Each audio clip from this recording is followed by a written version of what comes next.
Alpha stories include rhetorical techniques, right? So if you're familiar with the Socratic method or any of these things, debate is rhetoric, right? Add incentives, they create source credibility, provide consensus or social proof. You've read Cialdini's work, or Robert Cialdini's psychology, influence psychology of persuasion. These are all alpha strategies, and you're hardwired for these. We cover these in depth in Killer Influence. Omega strategies sidestep resistance. They redefine relationships and reframe things. If you're familiar with Robert Dilts' sleight of mouth patterns or anything like that, which we have a course on. Reframing. Stories are magnificent at reframing things for us. They minimize requests, they raise comparisons, they push choices into the future. Again, all of these are resistance removal tactics. Omega stories are actually the primary way to overcome resistance. In the city of Chicago, in the early 90s, or late 90s, led the country in the highest number of false confessions until they started using narrative interview technique. False confessions dropped, number of convictions went up, and the amount of accurate information people got skyrocketed. Why? People can't tell stories backwards when they're lying. So if somebody's coming up with a false story, if I ask them to cite information in reverse, they can't do it. Okay? It's really cool, right? You'll hear me use the word counter-arguing a lot, which means they have a different opinion and they're going to fight for it, right? How do we create these stories, or why are stories so powerful for us? First of all, and this is interesting considering everything we know about story and the power of it, no matter what context you're in, even when it's an obvious sales situation, stories are never perceived as an attempt to influence. They're never perceived as an attempt to actually get somebody to do something. We're going to explore that a little bit, why that is. There's several reasons. One is our bodies are from centuries of evolution, are hardwired to go into a trance the moment we hear a story. Trance states, as a rule, feel good. They create a flow in us, right? And so what happens is we get so into the flow, we don't want to break the flow of the story. So we can hear inaccurate information, and there's for a split second we know it's not right, but to argue the point would be to break the story, so we just let it go and it goes right in. Right? Stories change attitudes, beliefs, and behaviors in the background. So the idea is when you look at when you experience a story, there's going to be the protagonist, the antagonist. The things you want to embed are actually in the background. So for instance, an ineffective way to use a story, if let's say one person's pro-abortion, the other person's pro-life, right? If the person knew I was going to be talking about this, if I told a story about somebody who was pro-abortion, going in and having a better life because of all that stuff, they would be armed against that. But if I told a story about something completely different, and in the background they had to go get an abortion, it's not the focus of the story, it goes right in. One of the reasons is what we call the Thorndyke effect. All right, I turned it into a verb, I call it Thorndyking. Right?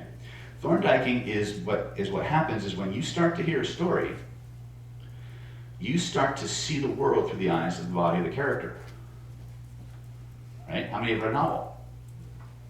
Right? Did you suddenly you start to experience things from the perspective of the other person? Right? And here's what's cool about that. Our society has bred us that it is impolite, improper, inappropriate, and very, very difficult to discount the life experiences of another human being, even if that character is fictional. That's how the neuroscience works. And so the minute you Thorndyke into a story, you're having these experiences, however vicariously, because you have mirror neurons. Your body's going to generate every single thing in an idealized version to you. And so as you have these experiences right along with the character, Even if you had an opinion that was different than the people in the story, the experiences of it will start to soften your outlook and resistance to it. Okay? The more like you that character is, the more rapidly that process takes place. Okay? Now, the other aspect to story work that goes directly to this concept of flow is called transportability. Transportability is a measurement of how absorbed into the story a person is. If you have these two elements, you have an irresistible story. Okay? What is transportability?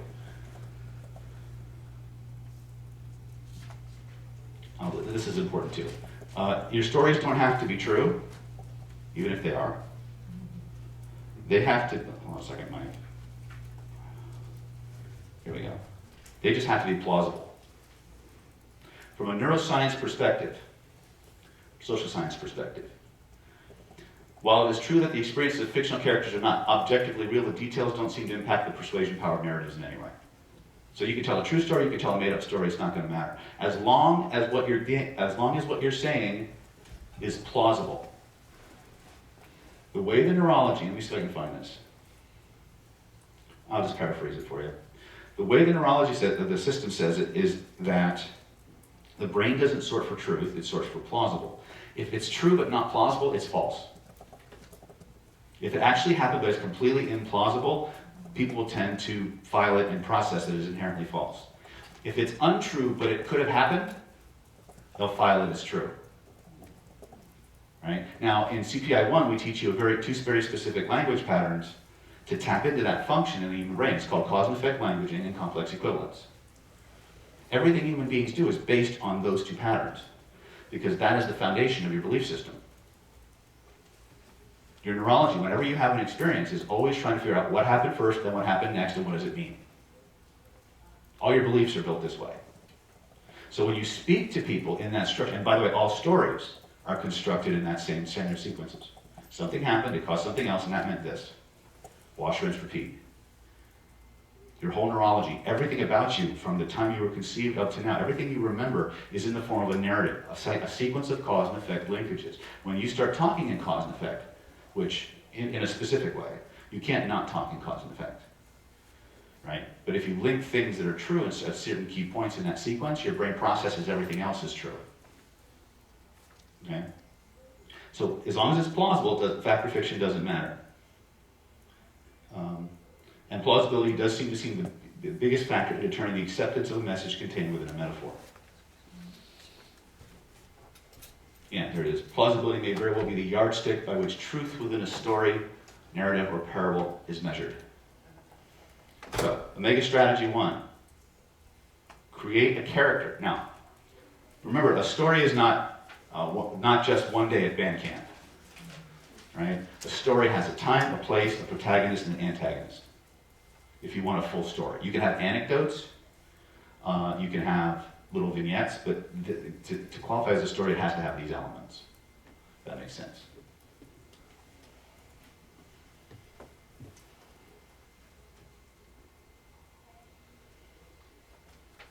The more identification a person has, the more acceptance and less resistance to persuasive messages inherent in the story. Let me find my transportability stuff.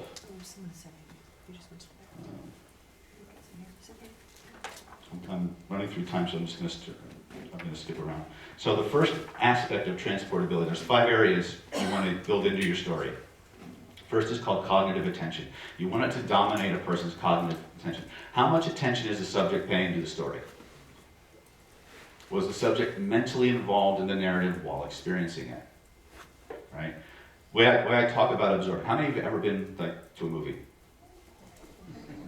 Okay. So you guys know how movies work, right? You walk in, got your best guy or girl on one arm, big bucket of popcorn in the other. You're wondering which one's going to be more fun. Let you sit down, the lights go down, the movie starts. And 2.5, 3 hours goes by, and you don't know where it went. Why? Can you tell me at what moment you became absorbed in that movie? No, you can't. Why? Because you were absorbed. If you have ever been had a book that you could not put down, People were firing guns off next to you and you did not notice. You had cognitive absorption. Okay? It's got to be interesting. And that's why having a character or a situation that is directly analogous to the target recipients is so, so important.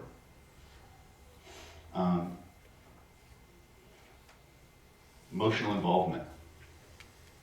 So I saw a meme on Facebook the other day, and I'm going to paraphrase it. It says, that moment when you wake up, when you look up from your book and realize that nobody around you realized you were emotionally traumatized by the book you were just reading.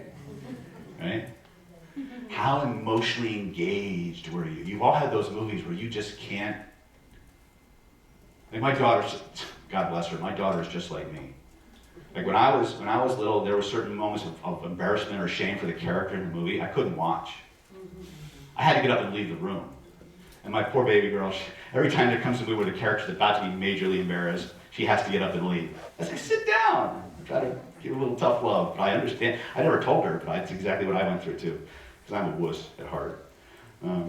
So how emotionally engrossed and connected is the subject to the story?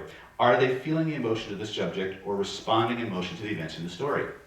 If you cry at sad movies, this is what we're talking about, right? You've Thorndyked into it and you're experiencing what they experience at two levels simultaneously. One, you're doing it from their perspective because you've Thorndyked into it, but you're also analog matching. Your brain is sorting back through all of its memory banks, finding times in your life that were directly analogous to this moment, boom, and doubling it up. Right? Your brain's doing this all the time, right? States of suspense. How badly does the subject want to find out what happens next or how the story ends? This is why all of your shows, all of your chapters, always end in a cliffhanger.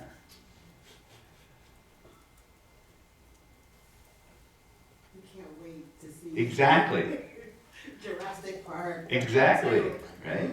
Think of don't believe it, go to your favorite fiction book. Go to the last couple of pages of every book and notice everyone leaves you wondering what's going to happen next. Right? Has to be there. The more you have that can't take just one more page phenomena or desire, the more compelling the story. Okay? Concentrated focus of attention. To what degree is the subject so focused on the events occurring in the story that they become unaware of everything else? Right? So in cognitive attention, just to reiterate, this is the situation where you just can't stop thinking about this shit. You ever had a book or a show that was so compelling for hours later you're still running through it in your head? Mm-hmm. That's cognitive absorption or involvement, right?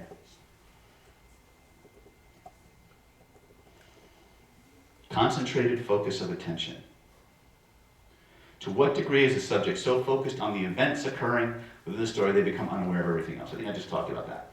Mental imagery. Now, I need to talk about this because this fucking word screws so many people up because it has the word image in it. People say imagine or imagery, and usually it's the word imagine that screws people up. You do not need to see crystal clear picture perfect for any of this stuff to manifest or work for you. Right? When I say imagine a color, people get upset because they can't see a color. I said, but you know what color it is, right? Yeah, that's all that's necessary. Right? We think we need these pristine visuals. You don't.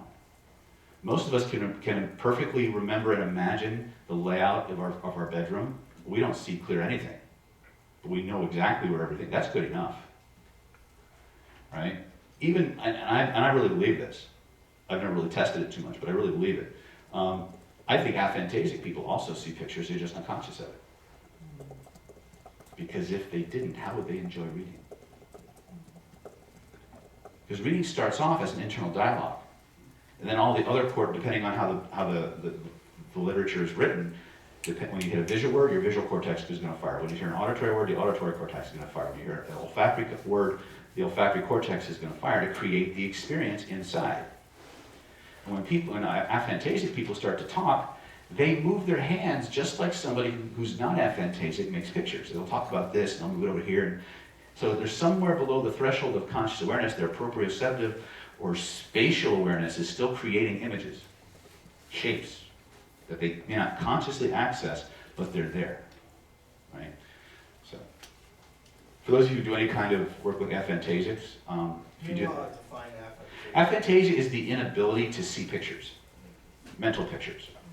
They tend to be really good artists, though, for some reason. Like I had one student out in the UK, Vince, claims to be totally aphantasic, takes some of the most beautiful photographs, and they're creative photographs. They're not just like, you know, a picture of a pretty plant or something. Like he'll come up with these really funny, you know, layouts. That's creative. You have to see that at some level to really understand it, right?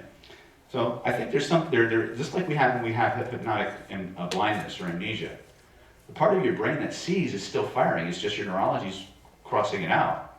So I think there's something like that going on there. I think they can access pictures.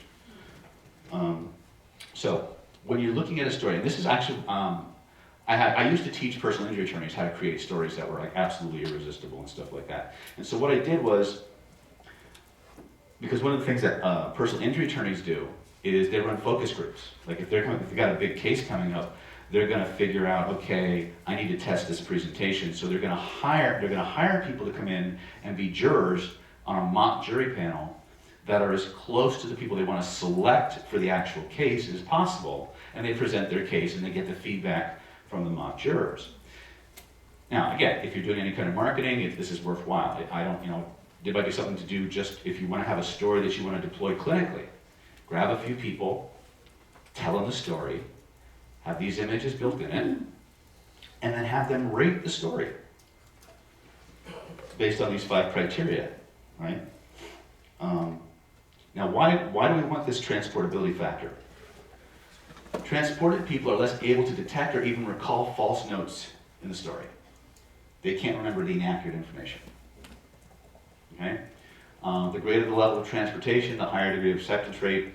Transported subjects tend to endorse the beliefs implied by the narrative and to adopt beliefs that are consistent with those in the story, independent of initial attitudes. So if you successfully get somebody absorbed in the story, they will tend to endorse the content of the story. Pre-existing beliefs do not seem to affect the transportation phenomenon. Okay? Fact or fiction makes no difference. Again, going back to this concept of plausibility, the theory of plausibility is the biggest factor in whether a message is accepted as true or not. And finally, in Dr. Knowles' book, there was a 21-item checklist. So once you've created a story, you can actually ask these 26 questions, or 20 questions. I think it's 20. Let me start check. And have your students or your clients rate each one on a scale of 0 to 10. Look at the overall score, and now you have a measurement, subjective. You have a measurement of how powerful that story is and where you need to tighten it up. And I highly recommend that if you're going to do a lot of any kind of influence work, whether it's therapeutic, whether you're going to write books, you should keep what we call a swipe file of stories. All right, if you're in direct marketing, you know the term swipe file. Like, anybody here do stand-up comedy? Or, okay, I know he does, right? Comedians, just like direct response copywriters, have files of jokes that whenever they're gonna put an act together, they go through their file, and that's a good joke, that's a good joke, that's a good joke. Direct response copywriters, whenever they're gonna create a sales letter for a client, they're gonna go to their file of sales letters that worked. And they're gonna go through it, they're gonna find one, that's probably a good fit, let's try that one as a template. Now the reason that you wanna have a swipe file of stories is because stories can be used in multiple contexts. The same story can be used in different ways, you just emphasize different things, if that makes any kind of sense. But stories take time to prepare, right? So unless you've got a lifetime of really cool stories, like that old song, 100 bad days make 100 bad stories, 100 bad stories make me interesting at parties, and some song my kids listen to, right? So you start to create a file of these stories, and then you just whip them out when you need them, instead of having to think of them on the spot. right? So if you go back and you watch my YouTube channel, I tell the same stories. Why? Because I deployed them at one time to a live audience at work. I put it in my keeper file. Right? So I now have this list of winners that I use every time I come out. It gets the points across, keeps people engaged, things of that nature. Okay? But this, again, is how you measure transportability. Now, that's just telling a story.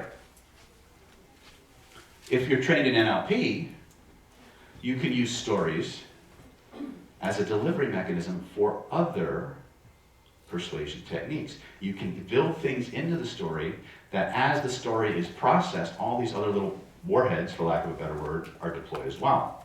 What do these look like? Do we need a 5-minute break or a restroom break? Would that be, no?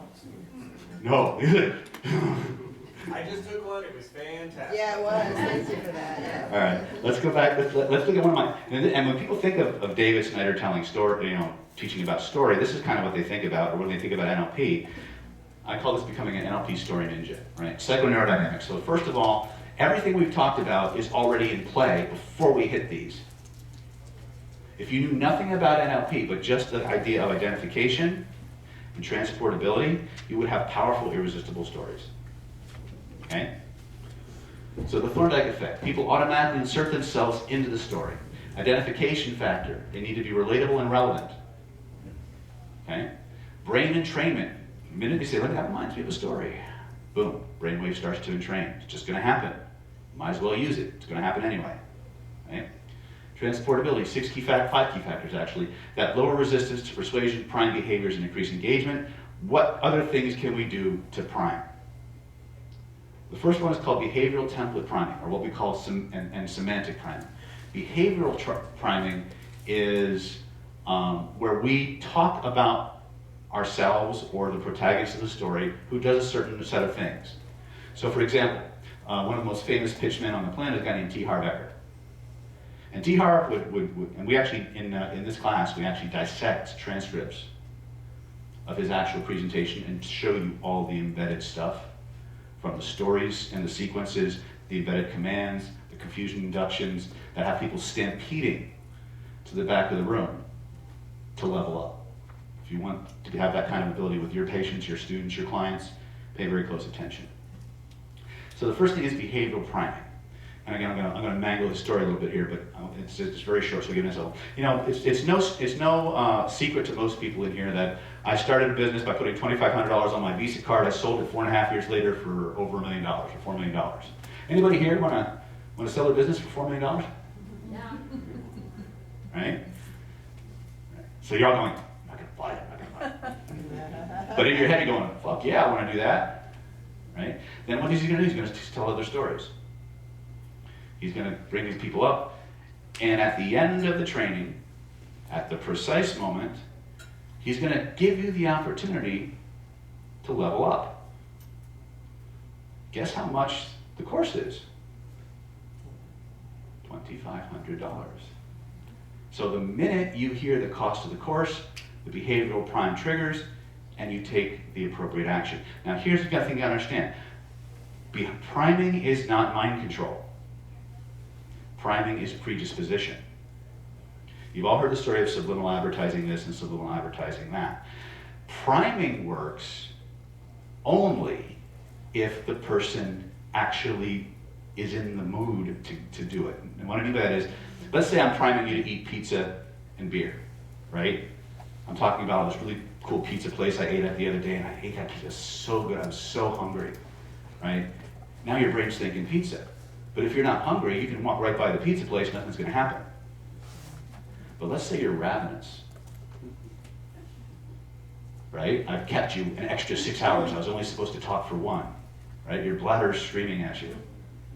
You're driving down the road, there's 27 different eating places. You're far more likely to stop at the pizza joint. So the desire, the impetus has to be there for the prime to take effect. That's behavioral template priming. Okay? Semantic priming is a little bit different. Semantic priming works when we have a list of words or a bunch of words that have a similar theme to them. So let's say I wanted you to trust and connect with me. I wanted you to believe in the things I say. as I'm telling stories, I will constantly use these kinds of words. I will overuse them. Reliable, trustworthy, dependable, concrete, solid, exact, precise, structured, sturdy, straight, foundational, upstanding, erect, upright. I'll build them into my stories. I'll use them in my sales copy. I will overuse them. Why? Because each one's like a nickel in a slot machine. Each time you hear one of these words, it creates a sense of certainty, or trueness, or correctness that builds up over time. And you start to associate that internal feeling, that interoceptive response with me. Okay? Different ways to prime. Now, this is a little fun. For those of you who, this is my dark side humor. Some people in the seduction community got a hold of this idea 10, 15 years ago, and they created a home study program called Sexual Power Words, or Sensual Power Words. And the way they discovered this was by accident. They were actually at a gun range. And one of the guys was describing how to clean a gun, and one of the girls made an offhand remark that's kind of turning me on. Because he was discussing how he opens the strip, he slides, he lubricates everything. It's kidding. If you ever want to see a really funny version of that, right, go rent the movie The Couch Trip with Dan Aykroyd. He plays a mental patient who escapes and takes the place of a talk radio show host. And on it, one of the guys calls in and says, "Everything turns me on." Everything turns you on? Yes, everything. Like changing the transmission oil in your car. Yes. You know, like when you undo the nuts and you tape down and you see the guy just losing it, right? It's a funny variant of this idea, but you know, the studies are there, right? They would take, like when they were testing this in Florida of all places, right? They took they gave questions to seniors that all the answers had all these like retirement and old age and you know, anything pertaining to being old. And they measured the speed at which they walked as they were going into the room to take the test, and they measured the speed at which they walked as they were coming out, and they were significantly slower. Now, my student Seth, who always likes to show me, but don't forget this, they discovered that the people who were primed the most from that process were the doctors who created the test, which is instructive in and of itself. Remember I said the echo technique? What's the echo technique mean? The words that come out of your mouth are the most powerful words you can hear at any given moment. When you see a direct response copywriter hand you a piece of copy for selling, guess who it works best on? The guy who wrote it. Right? Same idea. Yes? How was 185 185? See, some of you went there. Yeah, I don't know. There she goes. Explain that to us, David, yes. 189. No. Anyway, I don't know. Some of these I don't get. They're ambiguities. And again, if you come to like advanced linguistics class, I'll teach you about phonetic ambiguities, which are what some of these are. But like 187, I don't actually know what the hell that means, right? But I wanted to give you this because this is out there, right? It's a real phenomenon. Now, most people won't take the time to do this because story work is probably the most intensive, preparation intensive form of influence. But if you do it right, and you create your swipe files, you only got to do it once. You understand? This is why having a swipe file is really, really useful, because after a while, the structures will start to embed themselves in your brain, and you'll just start riffing stuff. Right? When we teach you hypnotic language in CPI 1, we teach you the 7 most powerful hypnotic language patterns that exist. You know why they're the most powerful? Because they run your brain. Every memory, every thought, every belief that you have is built out of them. It's just people, and you use them constantly, you just don't understand the true power of what each pattern does.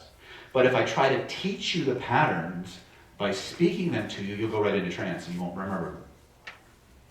That's a byproduct of hypnotic languaging. The message goes in, it gets processed, it creates cognitive absorption, you lose the verbiage, but the message remains. That's one of the side effects, which is why the worst way to learn hypnotic language is by listening to it. If you want to learn hypnotic language properly, you must use the other cortexes of the brain. You must listen to it, you must see it, you must write it, you must speak it. Over and over again, because it'll go in, and you'll have cognitive amnesia for what you did, unless you consciously build the recall pathway. Then the circuit is complete, and you can just riff it anytime, anywhere. That's what the byproduct of CPI is that you just, by day 2.5, you're like, yeah, it just starts flowing out of you, and you can do this anytime, anywhere, right? So if you've ever had struggles with conversation hypnosis or things like that, you might want to look into something like that. But just read it, write it, say it. So this would be an assignment that I would again, this is usually the last thing we teach you at the end of the class is ninja stories. Because if you don't understand how to structure a story to begin with, how to make it identification, facilitating, transportational, they won't stay around long enough for this to work. Because they're not engaged. One of the big problems we have with a lot of neuro-linguistic tactics is they're boring. They're cognitively taxing. So how do we make it fun? How do we make it exciting? We gamify everything. We turn into games and drills and things like that. And we break it down. So we teach you consciously and unconsciously. Right? So this would be how we would teach you. This is what we would tell you how to build a story.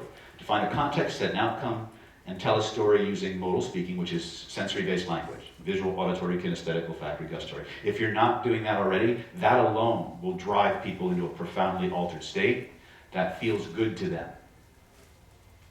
So the more cortexes of the brain you can get involved with, the more absorption facilitating the story, the more transportation you have, the more everything else is going to work better. Magnificent 7 plus or minus 2 are the 7 key language patterns we teach in CPI 1. Cause and effect, complex equivalents are the first 2. And they're not even the most powerful. Okay. Behavioral priming and semantic loading. So that's the first assignment. So that's one thing you can do. This is what I call, this begins 3 techniques I put together, I call them the Fantastic Four. Quotes patterns. Anytime you talk about somebody else's experience, I was talking to my friend Debbie the other day, and Debbie was telling me about this amazing experience she had at a hypnosis convention where the guy was just talking about how stories work and how you can get sucked into a story, and before you know it, everything the person says is going right in, you can't wait to take the next class. Right? And I thought that was amazing because people didn't realize they'd just been hypnotized. Wouldn't it be cool if you could do that? Like I did just now? Yeah. It's the next class. Could you tell, did you even realize when you got sucked in? It's like, I know he's doing something, motherfucker. Right? That's the power of quotes. Quotes can be done on it can be done like second person, third person, out. And one of the things you want to understand is that it doesn't weaken your message, it softens it. Think of it like lubrication. Right? Here's where I tell a very uncomfortable metaphor. How many people have ever heard of this thing called a proctologist?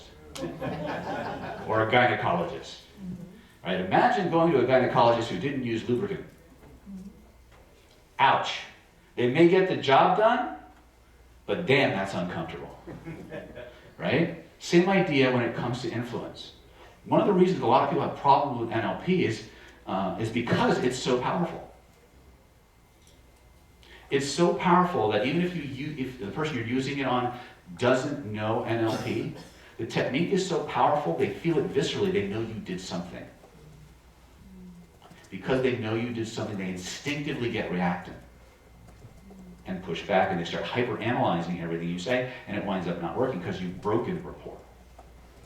But if you soften things, and you make it enjoyable, and fun, and exciting, most good NLP sounds an awful lot like teaching. Because it is. Right? Now, this isn't a class on NLP by any stretch. But, NLP gets a lot of things right, they get a lot of things wrong. In my opinion. Right? So quotes patterns is always one of the first of the Fantastic Four. The next one is called the IU shift. And IU shift is where I start talking about my experience, and then at some point I switch to the editorial U, Like, you know how sometimes you're sitting in a seminar and you're listening to the person, and all of a sudden you're not sure if they're talking about the group or you specifically.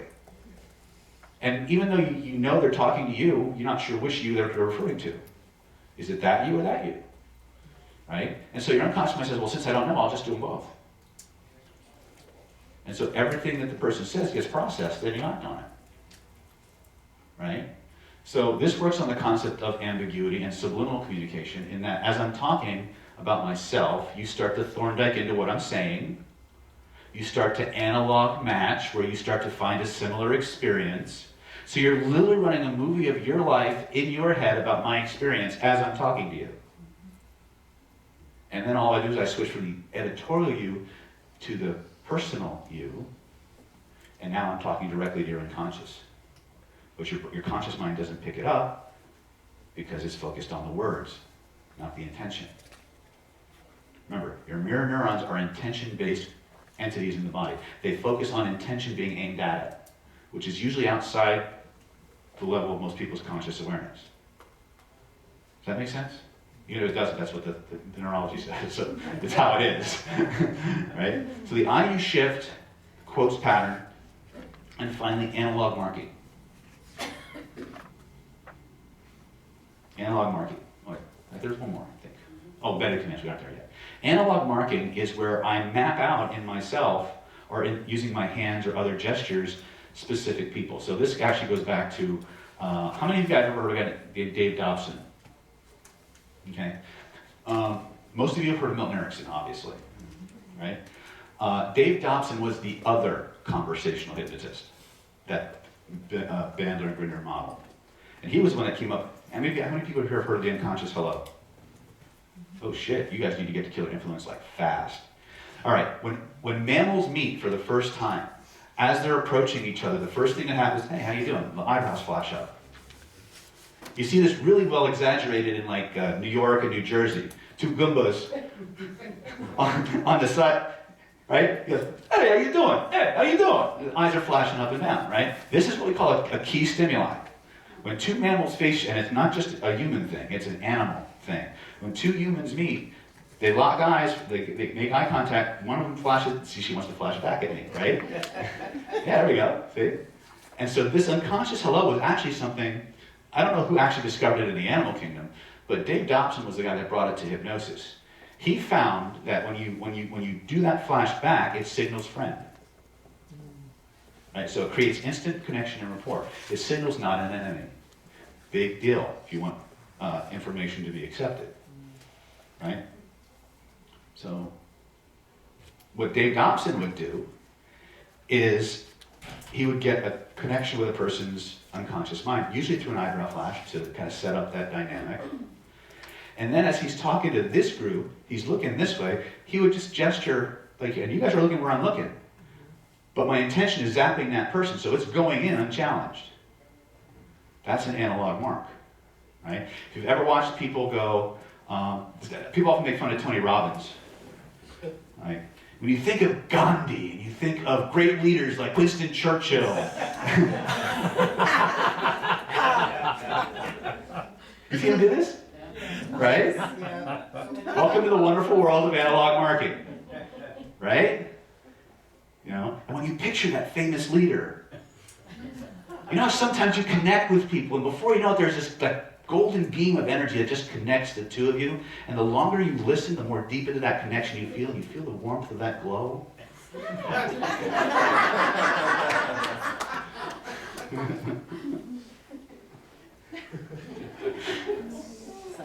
See, gestures are important, man. You guys have no idea how powerful gesturing is. You really don't. Gestures precede spoken language by hundreds of thousands of years. When you start to, who was at the holographic memory class? How many times did I say, I have this thing, I just got to get it behind me? When people talk about their stuff, their hands are always going somewhere spatially. Remember, your spatial memory is the most developed level of memory that you have. That's why some of the most powerful memory techniques are based on it. How many people have heard of a technique called memory palace? What is it? It's about walking through a house and putting things on the wall and putting things in drawer. And What do you do when you want to remember it? You go to your memory palace, you go to the drawer, you take it out, and it's there. Because it's easy. You've been doing it the longest. So, when you're creating a story, what do you think might be some good words to put in it? Over, around, through, under, within? These sound familiar? They're all spatial words. They create very compelling mental imagery. And the more dynamic the imagery you create, the more transportation you trigger. Okay? This is why CPI is you have to have CPI 1 before you can get to this. Right? So you have the universal persuasion protocol, you have these super powerful language patterns, you have unstoppable rapport skills. You know how to connect directly to this person's most powerful emotional reasons for doing anything. And then you create powerful experiences for them that they get everything they want by doing what you want to do. And then you layer in, and then you apply it to story work, and it just goes to a whole different level, right? So that's analog marking. And the last one is the one that everybody has heard about. It's the sexy shit, right? Which is why I almost never teach it, and when I do, I teach it last. Because it's sexy. Embedded commands. Embedded commands are the closest thing we have in conversation hypnosis to subliminal messaging. And the way it works, I don't know if I have a diagram here or not. I know I do. It's almost like I've planned this manual. All right. When the average human being talks, especially in the English languages, there are 3 basic tonalities. You have statements which are delivered with a flat tonality. You have questions which are usually delivered with an upward tonality. And then you have commands. Right? Sit, boo-boo, sit, right? Embedded commands work because embedded within the structure of a statement or the structure of a question is a command. Now, the ones I like to do are usually involving feeling states, like feel good, trust me completely, do what I say, enjoy this process, right? Simple. Now, in order for it to be a command, it has to be a verb. It means you have to be telling them to do something, right? So what does that look like visually? Looks like this. You begin your statement, you pause, you drop your tonality, you deliver the command, you pause again, you just keep talking. That's the structure, right? Which made more sense, when I described it verbally or when you saw that? Visual imagery. Your visual system is the most powerful memory-dependent part of your brain. If you were at the memory class on Thursday, I said your hands and your eyes cover the most real estate in the brain. The worst way to learn hypnotic languaging is to listen to it. Because it's a narrower channel, and the information has to be sequential. And because of the structure of hypnotic language, it overwhelms your critical faculty like that. If your normal processing speed is 7 plus or minus 2, which it actually isn't, but it's the commonest one out there. The moment you start getting hit with hypnotic languaging, your processing drops to 3 plus or minus 2. But because it's pleasant, you don't fight it. Contrast the most compelling story you've ever heard with reading a technical manual. Right? Both will create a trance. One is infinitely less pleasurable than the other. Right? Why? Because it's creating neurological absorption or overload, but it's not bringing you any pleasure. It's not creating that transportation effect. Boring lectures, same thing. You escape into trance rather than being so sucked up in it you lose track of time. Both are trances. Pleasure will bring you learning faster. Right? You want to be 30. How many people would like to be 30% better at everything? Just be more playful. Take yourself less seriously. Seriousness is the kiss of death. Seriously. All right. So here's some examples. And you might want to. You can take a screenshot of this if you want. These are some sample commands that you could practice or play with. Right? When you become loving. Right? If you were to think about seeing these things my way, right? So there's an emphasis here. What's it like when you remember a time of amazing change? Right? So speak, this lead in, pause, drop your tonality, just keep going. So again, always try to have an action verb in there. Keep your commands short. Now you can use embedded commands in writing. You just have to mark them out consistently. The way embedded commands work is by pattern recognition. Okay? So the way your brain recognizes a pattern, you have to have at least 3. Right? But I wouldn't rely on 3 embedded commands. I would deploy like 30, 35. Right? You can never deliver too many embedded commands. You can only just not deliver them well. Understand? So this is the one that I teach at last for several reasons. A, when people think of NLP or conversational hypnosis, this is the first thing they think about. It's either this or thought binds, where the more you X, the more you Y. Right? Whether you ride the bus or take your lunch, you'll rapidly buy my next program. Right? Think about it for a minute. Whether you X or whether you Y, you'll still do Z. Right? Whether you want to go into trance really fast or just go there now, it's fine. Right? Binds. So when people think about NLP and language, and they think of the binds that we just talked about, they think about these. And because people understand what these are, and they're sensitized to them, they look for them. Sexy shit gets you caught. Right? Unless you combine it with other things. And it's not your go-to. So you have analog markings, you have the IU shift,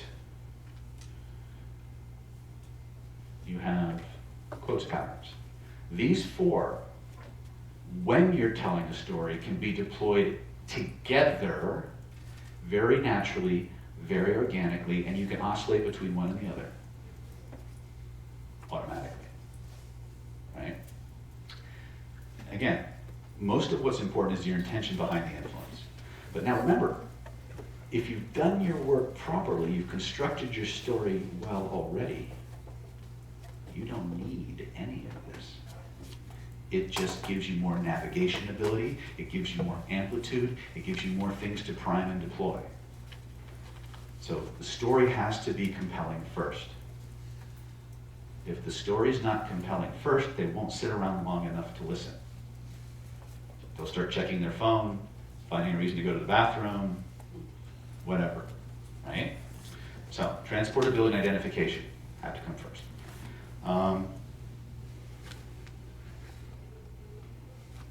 And then finally, the one that I think most people who've spent any time in NLP, and again, in the 3-day training, you actually get off your ass and do these things like ridiculous amounts of time. We do 3 times more hands-on training than any other trainer in the industry. For every technique you learn, you do it 3 times as a subject, 3 times as the operator, and you have to track all of your repetitions so we know you've done the work. That's what puts it in you.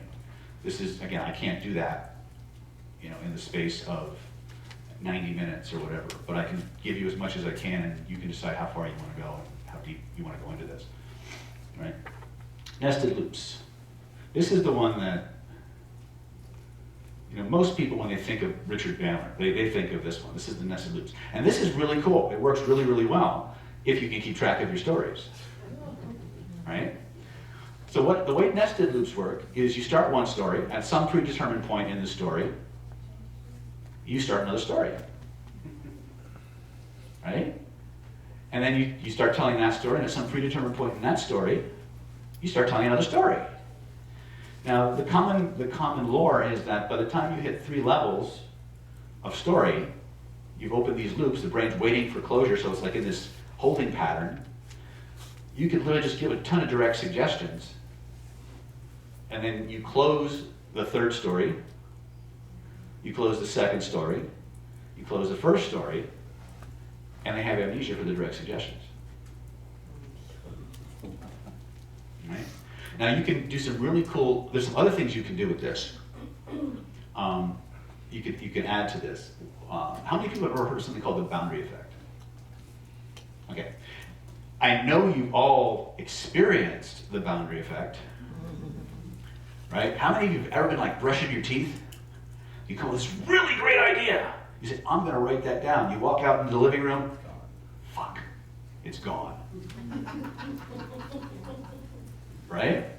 You walk back in, put more toothpaste on it, and hope it comes back, right? The boundary effect is this spontaneous amnesic state we experience every time we pass through a door. It's called the boundary effect. Now, if you want to really supercharge your trances so that your clients can't go back and screw up the work, build the boundary effect into your stories. Right? So in some of my inductions, I talk about, I don't have time to do a whole one, but I talk about having a person close their eyes, filling their body up with light, going up through out of the body and into this beautiful cloud of energy. Right? And as they go into this cloud of energy, they feel a connection to that part of themselves that was lost when they took on a body. They feel the magnitude and the confidence growing stronger and stronger. And off in the distance, they see this beautiful point of light. They find themselves being drawn towards it. As they're drawn towards it, that light begins to blink and glow like sometimes a dog, like when it knows its master, it always seems to know its master is going to come home like 20 minutes before they walk in the door. Dog starts getting all excited, starts yipping and bouncing and jumping up and down.